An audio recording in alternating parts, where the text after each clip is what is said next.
लिंगायत धर्माच्या संविधानिक मान्यता व राष्ट्रीय स्तरावर अल्पसंख्याक दर्जा मिळावा आणि येणाऱ्या जनगणनेमध्ये धर्माच्या कॉलममध्ये लिंगायत हा शब्द त्या ठिकाणी सर्व बांधवांनी लिहावा, कारण तशी मागणी आम्ही केंद्राला करतोय।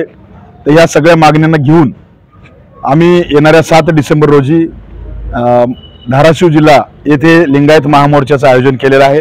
या महामोर्चामध्ये लिंगायत धर्माच्या संविधानिक मान्यतेसोबतच त्या ठिकाणी लिंगायतामधील असणारा जे काही सोलापूर आणि धाराशिव जिल्ह्यातल्या भागातल्या लोकांनी जातीच्या कॉलममध्ये लिंगायत लिहिलंय आणि धर्माच्या कॉलममध्ये हिंदू लिहिलंय, त्यामुळे जातीचं आरक्षण त्या ठिकाणी मिळत नाही।